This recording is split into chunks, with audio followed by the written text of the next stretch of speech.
Preview.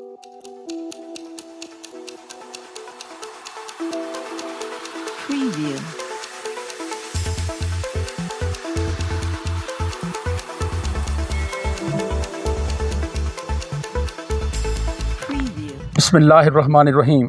अस्सलामु अलैकुम वरहमतुल्लाहि वबरकातुहू। औकात टीवी में अब्दुल जब्बार अंसारी आपकी खिदमत में हाजिर है। हम इस वक्त नेशनल प्रेस क्लब इस्लामाबाद में मौजूद हैं। नेशनल प्रेस क्लब इस्लामाबाद के इंतखाबात के नताइज अनाउंस करेंगे। मेरे साथ मौजूद है मेरे उस्ताद सीनियर सहाफ़ी मोहतरम हामिद हबीब साहब। ये ख़ुद भी उम्मीदवार थे और माशाल्लाह भारी अक्सरियत से और कामयाबी हासिल की है और जर्नलिस्ट पैनल मुकम्मल तौर पर उसने क्लीन स्वीप किया है। तो मैं गुजारिश करूँगा हामिद हबीब साहब से कि वो सर रिज़ल्ट की हमें तफसील बताएँ। अस्सलाम वालेकुम सर। वालेकुम अस्सलाम सर, क्या हाल है सर? बहुत बहुत शुक्रिया। बहुत अल्हम्दुलिल्लाह, शुक्रिया आपका, बहुत मेहरबानी। मुबारक हो सर। सबसे पहले तो आपको मुबारक, हमारे पैनल को थैंक यू सर, बहुत शुक्रिया। आपने भी बड़ी मेहनत की, बहुत शुक्रिया। रिजल्ट ज़रा पढ़ के सुनाइए कि कौन कौन कामयाब हुआ, कितने वोट लिए। अब्दुल जब्बार अंसारी साहब, इस मरतबा जो इलेक्शन था इसमें सदारत के लिए जो है वो 5 जो है उम्मीदवार थे। जी जी। और 3 पैनल थे इसमें। जो है एक जर्नलिस्ट पैनल था, उनके उम्मीदवार सदारत के लिए अनवर रज़ा साहब थे। जी जी जी। और दूसरा जावेद मलिक साहब का पैनल था जी। और तीसरा जो है राव शर्जील अमजद राव साहब का जो पैनल था। जी बिल्कुल। तो 5 उम्मीदवार थे। 2 उम्मीदवार उसमें आज़ाद हैसियत में भी इलेक्शन में हिस्सा ले रहे थे। जावेद सिद्दीक साहब ये रेजिडेंट एडिटर रहे हैं, वो भी नवाए वक्त के वो भी उम्मीदवार थे। जर्नलिस्ट पैनल के हमारे पहले नंबर पे आने वाले उम्मीदवार थे अनवर रज़ा साहब। उन्होंने 1038 वोट लिए। जावेद इकबाल मलिक साहब ने 604 वोट लिए हैं। जी जी जी। जबकि शर्जील अमजद राव साहब के जो है वो 268 वोट थे। ठीक है। जावेद सद्दीक साहब को 10 वोट मिले और कैसर मिर्ज़ा साहब को जो है वो 23 वोट। वाइस प्रेसिडेंट का जो ओहदा है हमारे प्रेस क्लब में, इसके 3 जो हैं पोस्टें होती हैं। 3 पोस्टों के लिए 13 उम्मीदवार जो थे वो मैदान में थे। कामयाब होने वाले हैं वो जर्नलिस्ट पैनल के 3 उम्मीदवार थे और उनमें अजहर जतोई साहब ने 1428 वोट लेकर जो वाइस प्रेसिडेंट में सबसे टॉप के वाइस प्रेसिडेंट और ये सीनियर वाइस प्रेसिडेंट जो हैं वो हो गए। और इसके बाद जो है गजनफर अब्बास साहब जो हैं उन्होंने 1297 वोट लिए। और तीसरे जो हैं वो भी जर्नलिस्ट पैनल के ही उम्मीदवार थे, नज़ीर अहमद चरण साहब। इन्होंने 1269 वोट जो हैं वो लेके कामयाबी हासिल की है। इसके बाद वाइस प्रेसिडेंट जो वुमेन की जो एक नशस्त होती है उसमें जर्नलिस्ट पैनल की जो है मायरा इमरान साहबा ने 1400 वोट लेकर जो है वो कामयाबी हासिल की है। जी सर। और इनके मुकाबले में जो दीगर 2 ख़वातीन थी, एक आयशा मसूद मलिक साहबा, इन्होंने 107 वोट और नौशीन यूसुफ जो हैं इनको 206 वोट जो हैं वो मिले। जी जी। फिर सेक्रेटरी का जो ओहदा सबसे अहम ओहदा था, इस पे अच्छा कंपटीशन जो है वो देखने में आया और इसका अच्छा कंपटीशन समझा जा रहा था। लेकिन उसमें भी खलील अहमद राजा साहब ने भरपूर जो है वो कामयाबी हासिल की है। APP से इनका ताल्लुक है। APP से इनका ताल्लुक है। 1035 वोट खलील अहमद राजा साहब को मिले जर्नलिस्ट पैनल के। और इनके अलावा फर्रुख नवाज भट्टी साहब को 224 वोट मिले। और सगीर अहमद चौधरी साहब जो हैं ये आज़ाद उम्मीदवार थे, इनको सिर्फ 43 वोट जो हैं मिले। जी जी। अब हारून कमाल राजा साहब जो हैं वो शर्जील अमजद साहब के पैनल में थे। सेक्रेटरी के उम्मीदवार थे। इनको 505 वोट जो हैं अच्छे वोट हैं सर, अच्छे वोट इनको राजा साहब को मिले। पुराने हमारे दोस्त और साथी हैं, खबरें के हमारे साथ कुलीग रहे। इब्रार हुसैन जो वाइस प्रेसिडेंट के जो उम्मीदवार थे उनमेम जो इब्रार हुसैन राजा साहब को जो है 126 वोट मिले। अब्दुल जब्बार मलिक जो हैं उनको 368 वोट मिले। एहसान चौधरी साहब जो हैं 41 वोट मिले। फैसल मंसूर जो हैं इनको 104 वोट मिला। गुलाम नबी यूसुफ जई साहब को जो है वो 68 वोट ये मिले। वक्त में हमारे साथ रहे हैं जी। जी जी, ये कोर्ट रिपोर्टिंग करते हैं, बहुत अच्छे कोर्ट रिपोर्टर हैं। जी जी जी। और नईम मिनहाज साहब जो हैं इनको 125 वोट मिले। जी जी। राजा कामरान साहब जो हैं इनको 140 वोट मिले।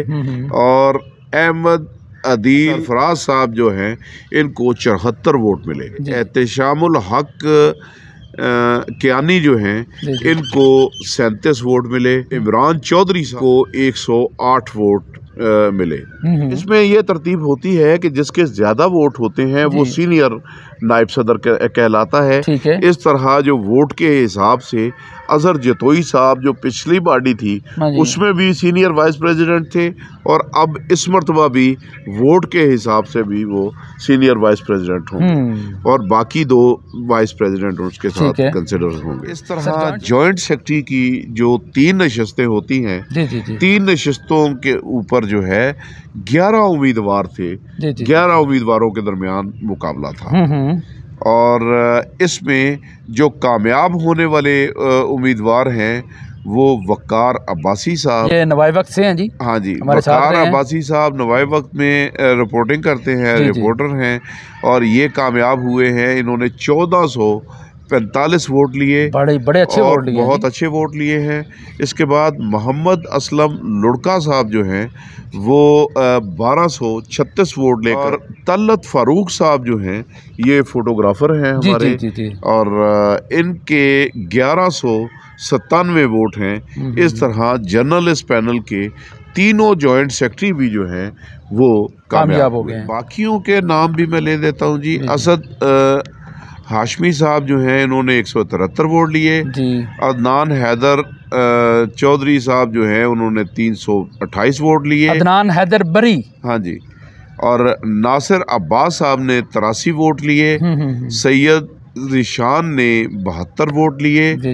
और अशफाक खान साहब जो हैं इन्होंने 192 वोट लिए। और खान ने 47 वोट लिए। और नदीम खुर्शीद बरनी साहब जो हैं इन्होंने 38 वोट लिए। और वसीम अहमद अब्बासी साहब ने 129 वोट लिए। ठीक, इस तरह अब जॉइंट सेक्रेटरी की नशिस्त जो है इसमें कामयाब जो हैं जर्नलिस्ट पैनल की शकीला जलील साहबा। शकीला जलील साहबा ने माजी में भी इसी सीट के ऊपर कामयाबी हासिल की थी। वो जो काफी अरसे से इलेक्शन सर जीत रही हैं और ये रोजनामा असास में हमारे साथ रही हैं सर, बड़ी अच्छी जर्नलिस्ट है माशाल्लाह। इन्होंने इस मरतबा भी जो है वो 1245 वोट लेकर कामयाबी हासिल की है। इनके मुकाबले में जो दीगर उम्मीदवार 2 थी, वो एक इकरा खालिद साहबा थी, उन्होंने 284 वोट दिए। जबकि तबस्सुम गुल साहबा जो हैं इन्होंने 76 वोट लिए। अब आ जाए आप फाइनेंस सेक्रेटरी की सीट पे। फाइनेंस सेक्रेटरी की जो सीट है सर ये भी बहुत अहम होती है, बहुत अहम सीट है। और इस पे माजी में भी नैयर अली साहबा थी। इस मरतबा भी नैयर अली साहबा ने अपनी कारकर्दगी की बदौलत जो है वो कामयाबी हासिल की है और उन्होंने 1471 वोट जो है वो हासिल की। नैयर अली साहबा के मुकाबले में जो टोटल जो है वो 4 मजीद उम्मीदवार थे, वो उनके मैं नाम और वोट बता देता हूँ। वो डॉक्टर सज्जाद बुखारी साहब 169 वोट लिए। मोहम्मद सुहेल सदीक साहब जो हैं उन्होंने 69 वोट लिए। रुस्तम एजाज सत्ती साहब जो हैं इन्होंने 28 वोट लिए। और ख्वाजा शफकत साहब ने 56 वोट हासिल किए। गवर्निंग बॉडी के ऊपर जो है वो मजमूई तौर पर जो है वो 15 नशिस्तें जो हैं वो मुख्तस हैं। 15 नशिस्तों के लिए जो है वो 43 उम्मीदवार जो है वो मैदान में थे। अच्छा, ज़बरदस्त। 43 उम्मीदवारों में से जो कामयाब हुए सबसे ज़्यादा वोट लिए आमिर रफ़ीक भट्ट साहब ने 1454 वोट लेकर आमिर रफ़ीक भट्ट साहब ने कामयाबी हासिल की। इनके बाद जो वोट हासिल करने वाले रहे वो अहमद मंसूर साहब थे। 1215 वोट जो हैं उन्होंने हासिल किए। फिर इनके बाद तीसरे नंबर पर भी जर्नलिस्ट पैनल के एहतशाम कियानी साहब, उन्होंने 1225 वोट हासिल किए। और इनके बाद जो है चौथे नंबर पर सैयद खालिद गर्देजी साहब जो हैं, इन्होंने 1196 वोट हासिल किए। मेरे जो थे वो 1165 वोट मेरे ज़बरदस्त थे जी। अब इसके बाद जो है छठे नंबर के ऊपर कल्बे अली साहब जो हैं, उन्होंने 1156 वोट हासिल किए। और सातवें नंबर के जुल्फ़कार बेग साहब, इनका ताल्लुक एक्सप्रेस न्यूज़ से है। 1148 वोट जो है जुल्फ़कार बेग साहब ने हासिल किए। आठवें नंबर के ऊपर जो है वो थे बाबर मलिक साहब। बाबर मलिक साहब ने 1142 वोट जो है वो हासिल किए। इसके बाद 9वें नंबर के ऊपर जो है सैयद ओन शिराजी साहब जो हैं, इनका ताल्लुक भी जर्नलिस्ट पैनल से था और इन्होंने 1112 वोट जो है वो ओन शिराजी साहब ने हासिल किया। सच टीवी में होते हैं जी ओन शिराजी साहब। 10 नंबर पे जाफर अली बल्ती साहब, इन्होंने 1101 वोट हासिल किया। 11 नंबर के ऊपर जो है फर्रत महमूद अब्बासी साहब हैं। फर्रत महमूद अब्बासी साहब ने 1085 वोट जो हैं वो हासिल किए। इनके बाद 12 नंबर पे जर्नलिस्ट पैनल के ही वकार काज़मी साहब ने 1077 वोट जो हैं वो हासिल किए। बाद 13 नंबर पे मंसूर अहमद साहब, उन्होंने 1040 वोट हासिल किए। 14 नंबर पे राजा कामरान अली जो हैं, इन्होंने 1017 वोट हासिल किए। और 15 नंबर के ऊपर जो है राजा वसीम अब्बासी साहब जो हैं, इन्होंने 768 वोट हासिल किए। जो टोटल उम्मीदवार थे वो 43 उनकी तादाद बनती थी 15 सीटों में से 45। अब उनकी मैं नाम और उनका वोट बता देता हूँ जिन्होंने पार्टिसिपेट किया गवर्निंग बॉडी की। जी सर प्लीज़। और कामयाब नहीं हो सके। वो अख्तर अली महर साहब ने जो है वो 213 वोट हासिल किए। असगर अली मुबारक ने 188 वोट हासिल किए। आसिफ कामरान साहब जो हैं, उन्होंने 294 वोट हासिल किए। बशीर मलिक साहब जो हैं, उन्होंने 328 वोट हासिल किए। और फरहान अली साहब, उन्होंने 83 वोट हासिल किए। और फ़हद बशीर साहब जो हैं, इन्होंने 99 वोट हासिल किए। इरफान हैदर साहब जो हैं, इन्होंने 312 वोट हासिल किए। सही। और इसके बाद हैं जी खलील जंजुआ साहब जो हैं, उन्होंने 268 वोट हासिल किए। इसके बाद आपके मोहम्मद शफकत साहब जो हैं, 181 वोट हासिल किए। कैसर अब्बासी साहब जो हैं, इन्होंने 238 वोट हासिल किए। और इसके बाद सज्जाद अहमद अब्बासी साहब जो हैं, इन्होंने 87 वोट हासिल किए। सरदार आमिर हुसैन आलमगीर जो हैं, इन्होंने भी 87 वोट हासिल किए। और शब्बीर मुग़ल साहब जो हैं, इन्होंने 275 वोट हासिल किए। और शहजाद हुसैन मिर्ज़ा साहब ने 108 वोट जो है वो हासिल किया। इस तरह जो है मज़ीद उम्मीदवार जो थे गवर्निंग बॉडी में, वो एक अहमद भट्टी साहब जो थे, उन्होंने 266 वोट हासिल किए। और इसके बाद अली जवाद साहब थे, इन्होंने 304 वोट हासिल किए।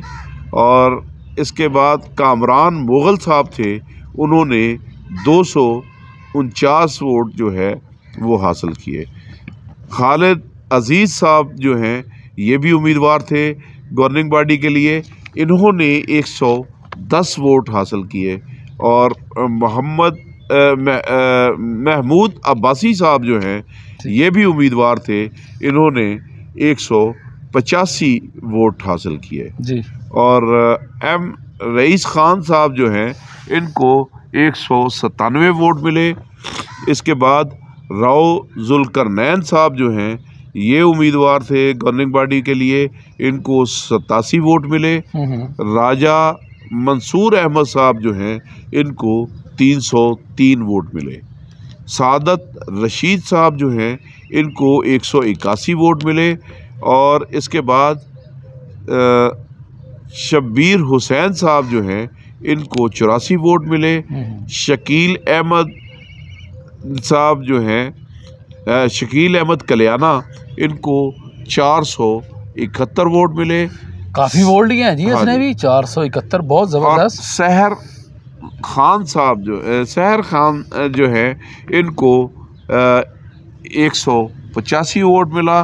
और वहीद अहमद भट्टी साहब जो हैं इनको 403 वोट मिले। और ज़ियाउल अमीन साहब जो हैं इनको जो है 336 वोट लिए, लेकिन ये कामयाब नहीं हो सके। जी। ये थे गवर्निंग बॉडी के। और गवर्निंग बॉडी में हमारे एक प्रेस क्लब की अंदर जो है 2 नशस्तें ख़वातीन के लिए जो हैं वो मुख्तस हैं। 2 नशस्तों के लिए 4 उम्मीदवार जो हैं वो मैदान में थी। उनमें से जो कामयाब रही जर्नलिस्ट पैनल की दोनों उम्मीदवार, वो एक सहरिश कुरैशी साहबा, ये नई न्यू कमर हैं, इन्होंने 1106 वोट हासिल किए। और दूसरी जो कामयाब होने वाली उम्मीदवार रुबीना शाहीन साहबा हैं, इनका ताल्लुक जंग से है, इन्होंने 1087 वोट लिए और ये कामयाब रही। बाकी जो 2 इसमें सर 2 होती हैं ख़वातीन पे जी, 2 नशस्तों के लिए 4 उम्मीदवार मैदान में थी। तो जो नाकाम रही 2 उम्मीदवार उनको, उनमें से आयशा नाज साहबा उन्होंने 300 वोट लिया। और हुसन बानो खटक जो हैं इनको 166 वोट मिला। इस तरह इस मरतबा 2023 का जो इंतखाब था, 2023-24 का नेशनल प्रेस क्लब का इंतखाब, इसमें जर्नलिस्ट पैनल के जो कायद हैं अफजल भट्ट साहब, उनकी क़यादत में इलेक्शन लड़ा। और पूरा का पूरा पैनल जो है उसने कामयाब तारीख़ी जो कामयाबी हासिल की और क्लीन स्वीप किया। सर इस दफ़ा इलेक्शन चूँकि आपने विन किया है, आपने इलेक्शन लड़ा है, तो इस दफ़ा जो 2023 का इलेक्शन हुआ है ये ज़रा बाकी इलेक्शन से मुख्तलिफ था, उसकी क्या वजूहत थी? देखें, किस लिहाज से मुख्तलिफ था? मुख्तलिफ मैं समझता हूँ कि अदम बर्दाश्त और जो गैर जमहूरी रवैया और सोच, बहुत सारे लोग जो हैं वो बग़ैर मेहनत किए वो चाहते हैं कि इक़्तिदार भी मिल जाए और उनको कुछ करना भी ना पड़े। हमारे कुछ दोस्त जो हैं वो सारा साल, ये जो कम्युनिटी है ये बड़ी बहुत ना सिर्फ ये कि तवक्कुआत वाबस्ता करती हैं लोग आपसे, जो कम्युनिटी के लोग हैं बहुत ज़्यादा तवक्कुआत वाबस्ता रखते हैं। और वाबस्ता रखने के साथ वो हर पूरा साल जो है वो राब्ते में रहना चाहते हैं। राब्ते में रहने के साथ वो आपकी सपोर्ट भी चाहते हैं। जी बिल्कुल। तो इसका एक वजह तो आप ये देखें कि तवील अरसे से अफजल भट्ट साहब की क़यादत में जो जर्नलिस्ट पैनल जो है वो कामयाब हो रहा है, उसकी बुनियादी वजह कि अफजल भट्ट साहब की क़यादत जो है वो ऐसी मैंने देखी कि माजी में मैं जो है वो दूसरे पैनल में भी रहा। मैं कंपैरिजन करता हूँ तो जितनी मेहनत अफजल भट्ट साहब करते हैं वो और बहुत कम लोग करते हैं, कि अपनी फैमिली लाइफ को भी कुर्बानियाँ दे के जो है वो दूसरों की फैमिलियों के इश्यूज़ को सॉल्व करने के लिए जो मेहनत करना, वो अफजल भट्ट साहब का ही खासा है। कि अफजल भट्ट साहब की क़यादत की ऊपर जो है वो जर्नलिस्ट कम्युनिटी जो है वो एतमाद कर रही है और उनको भरपूर तरीके से सपोर्ट देती है। हामिद हबीब साहब, मैंने अफजल भट्ट साहब के साथ कायनात अखबार में काम भी किया है। जी। मैं वहाँ सब एडिटर था और अफजल भट्ट साहब वहाँ डिप्टी एडिटर थे ना।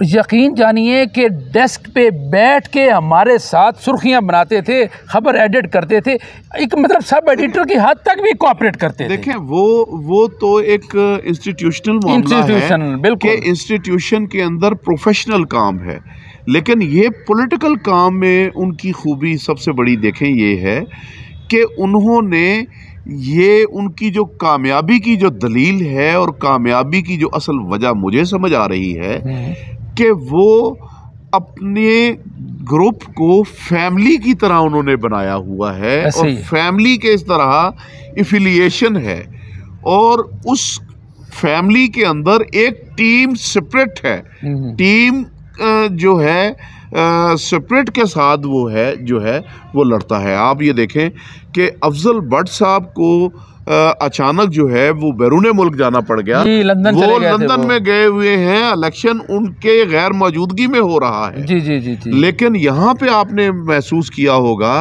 कि हमारा जो जर्नलिस्ट पैनल है, हमारे जर्नलिस्ट पैनल का हर कैंडिडेट और हर कैंडिडेट के अलावा हर बंदा जो है वो उन्होंने खुद को अफजल भट्ट समझ के इलेक्शन लड़ा। ऐसे ही है बिल्कुल कि उनकी जगह के ऊपर उन्होंने भरपूर तरीके से ना सिर्फ मुहिम चलाई बल्कि सियासी मैदान से हट के अदालती महाज के अंदर होने वाली जो साजिशें हैं उनको भी भरपूर तरीके से ना सिर्फ नाकाम बनाया और कामयाबी बड़े आसान तरीके से सॉल्व किया, उन मामलात सॉल्व किया और उसमें उनकी भट्ट साहब की बैरून मुल्क से भी राब्ता जो कम्युनिकेशन था उनमें राब्ते के साथ जो है वो काम होता रहा। तो उनकी अदम मौजूदगी में यहाँ पे तारक चौधरी साहब जो हैं उन्होंने भरपूर जो है वो अपना किरदार अदा किया। तारक चौधरी साहब हैं, अली रज़ा अलवी साहब सर चेयरमैन थे इलेक्शन कमेटी के, अली रज़ा अलवी साहब ने अच्छा चलाया, उन्होंने बहुत कंट्रीब्यूशन अदा किया। फिर एपीपी के जो हैं वो शहजाद चौधरी साहब पेश रहे जी, वो भी पेश रहे। मुदस्सिर चौधरी साहब भी बहुत एक्टिव रहे माशाल्लाह, आप सारे साथी एक्टिव रहे माशाल्लाह। आमिर भट्ट साहब को ले ले, आमिर रफीक भट्ट बिल्कुल दिन रात शब रोज बहुत मेहनत की है। इसी तरह मतलब टीम के अनवर रजा साहब ने आप ये देखें कि उन्होंने भी बहुत मेहनत की और एक वक्त के अंदर कई महाजों के ऊपर बड़ी कामयाबी के इलेक्शन वाले दिन सर वो सटे के लिए चले गया था मुखालिफ ग्रुप, इलेक्शन वाले दिन भी वो अदालतों के चक्कर वो बाज नहीं आए इसी चीज से, उसमें खैमा लगा के बाहर बैठ गए हैं। वो ये गैर जमहूरी रवैया है कि आप हकीकत को फेस करने से गुरेज कर रहे हैं और चोर दरवाज़ों से आप एंट्री की कोशिश अदालत के ज़रिए कोई ना कोई जो है वो सिस्टम को और रोकने का बहाना ढूंढ रहे थे।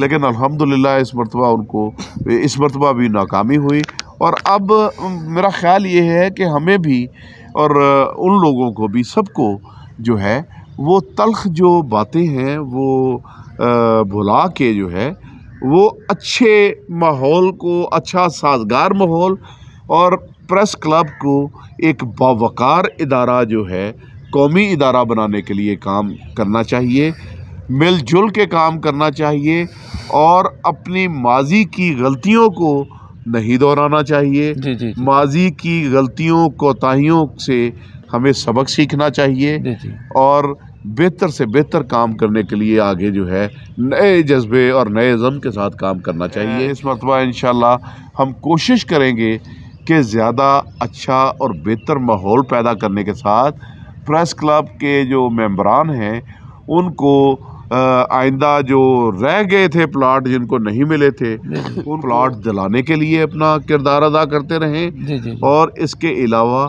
प्रेस क्लब के अंदर जो सहूलियात हैं उनको भी बेहतर से बेहतर बनाने के हवाले से और जर्नलिस्टों कम्युनिटी के को जो दरपेश दीगर मसाइल हैं, सैलरी के मसाइल हैं और वो उस हवाले से सेहत के मसाइल हैं जी, अपना हर मुमकिन जो है वो किरदार अदा करें। हामिद हबीब साहब, आप चूँकि अपनी प्रोफेशन के हिसाब से जहाँ नज़र रखते हैं अपने काम पे और उसी तरह प्रेस क्लब के मामलात पे भी आपकी गहरी नज़र है क्योंकि आप इलेक्शन भी माशाल्लाह विन कर रहे हैं मुसलसल। सर, मज़हर इकबाल साहब वो मुखालफिन जिन्होंने स्टे लिया था उन्होंने एक वीलॉग में अपने बताया कि ये इलेक्शन से पहले जो है ना वो हज़ारों में थे और इलेक्शन जीतने के बाद ये अरबों की प्रॉपर्टी इन लोगों ने बना ली जिन्होंने इलेक्शन ली। सर इसमें क्या हकीकत है, किसने अरबों की प्रॉपर्टी बनाई है? सर जी, पाकिस्तान के अंदर ये इल्ज़ाम तराशी का ऐसा कल्चर है जिन लोगों के पल्ले कुछ भी नहीं है वो सिर्फ ऐसे कामों के साथ ही अपने आप को नुमायां करने की कोशिश करते हैं। सर ये नुमायां नहीं होता, ये तो बदनाम होता है बंदा। ये तो समझने की बात है ना, हमारी नज़र में बदनाम होता है, लेकिन वो बदनामी को वो कहते हैं बदनाम ना होंगे तो क्या नाम ना होगा। तो ये सोच की बात है। हाँ, और हाँ। किरदार की बात है। तो उस वाले से ज्यादा बात करने की जरूरत ही नहीं, मैं अहमियत ही नहीं देता है। जी। अब हमें अपने काम की तरफ फोकस करना होगा। अपना पॉजिटिव माइंड रख के अपने काम के ऊपर फोकस करना चाहिए और उसमें हमें नेक नियति के साथ जो है वो जो हम कर सकते हो डिलीवर करने की तरफ जाना चाहिए। जी। तो जो इल्ज़ाम तराशी की बात है, तो इल्ज़ाम तराशी तो आप देखें कि इंसानी तारीख में हर दौर में पैगंबरों को भी नहीं छोड़ा गया, लेकिन मैं समझता हूँ कि पाकिस्तान के अंदर कोई कानून ऐसा होना चाहिए कि जो इल्ज़ाम लगाए वो उसको साबित करने का भी पाबंद हो। जी बिल्कुल। और अगर वो अपना इल्ज़ाम साबित ना कर सके तो कम से कम उसको भी उतनी ही सज़ा होनी चाहिए जितनी के इल्ज़ाम साबित होने के ऊपर दूसरे को मिल सकती है। जी बिल्कुल ऐसे ही। तभी ये सोच, ये जहन और ये जो कैरेक्टर हैं ये तभी बदलेंगे, वरना ये इनको अल्लाह ही हिदायत दे तो दे, वरना बंदे के बस की बात नहीं। जी हामिद हबीब साहब, आपका बहुत बहुत शुक्रिया। आप हमारे प्रोग्राम में तशरीफ़ लाए, आपने रिज़ल्ट भी सारा अनाउंस करके बताया और फिर आपने आखिर में यही किया कि अब हम लोगों को अपने काम को फोकस करना होगा और काम की बुनियाद पर आइंदा भी हमें कामयाबी हासिल करना होगी। अब्दुल जब्बार अंसारी को और मेरे मुअज़्ज़ज़ मेहमान मेरे उस्ताद सीनियर जर्नलिस्ट हामिद हबीब साहब को इजाज़त दीजिए। अल्लाह हाफिज़।